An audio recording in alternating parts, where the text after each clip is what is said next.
Terima kasih pemirsa, Anda masih menyaksikan Dinamika News MGS TV.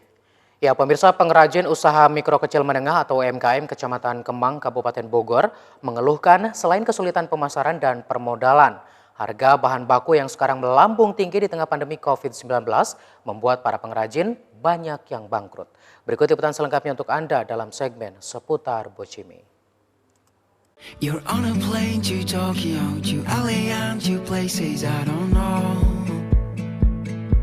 Martini, salah satu pengrajin tas rajut asal warga Komplek Perumahan Cendraloka, Desa Tegal, Kecamatan Kemang, Kabupaten Bogor, mengaku usaha tas rajut dan aksesoris yang sudah lama ditekuninya itu selain harga bahan baku yang melambung tinggi, namun kerajinan tangan tas rajut yang sudah berkualitas itu sulit untuk dipasarkan. Kerajinan tangan ala Martini yang terbuat dari bahan baku benang nilon PP itu selain menjadi produk tas rajut juga membuat tas botol minum, tas handphone, dompet handphone, dan aksesoris lainnya seperti mutiara, akrilik kalung masker, dan kaitan masker. Kerajinan tas rajut yang biasanya dipakai oleh para kaum hawa ini, model dan warnanya pun terlihat modis dan sudah diakui oleh Ikatan Wanita Pengusaha Indonesia atau IWAPI Kabupaten Bogor. Sayangnya di tengah pandemi sekarang terkendala dengan pemasaran. Kurang lebih 5 tahun, saya mulai masuk IWAPI itu bulan Agustus menginjak September tanggal 16. Jadi kurang lebih sampai tahun ini kurang lebih 5 tahun, Pak. Dan alhamdulillah tas rajut ini sudah dipakai seragam ibu-ibu IWAPI dan untuk yang lain-lain sudah ke Ibu Trisdagin, Berwindak, dan kementerian. Kalau yang seperti ini mungkin lebih sulit, bisa sampai 4 atau 5 hari. Seperti itu, Pak. Dan selain ini saya produksi tempat tisu, konektor hijab, tempat botol minum aqua, dan tas HP dan dompet HP, seperti itu. Untuk harga ini kurang lebih 550, Pak. 550. Ini sudah bandrol, tapi kalau untuk seragam kita bisa diskon 10%, Pak, dari semua produk tas.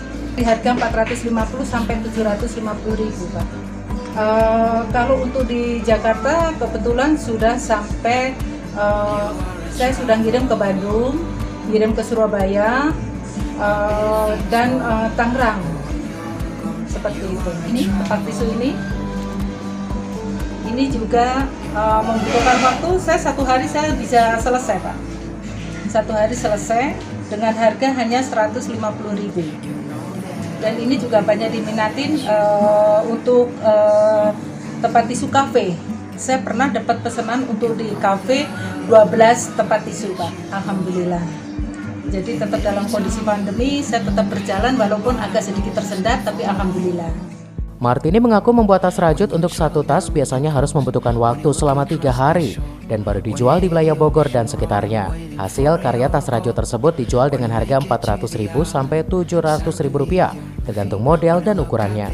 Martini berharap usaha kerajinan tangan yang sudah lama ditekuninya itu adanya bantuan permodalan dan pemasaran dari pemerintah setempat sehingga para usaha kecil yang ada di wilayah Kecamatan Kemang bisa maju dan berkembang. Dari Kemang, Kabupaten Bogor, Suhanda Briji melaporkan.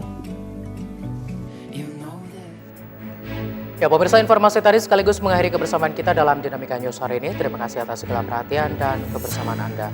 Mewakili kerabat kerja yang bertugas, saya Rama Aditya undur pamit. Tetap semangat dan sampai jumpa.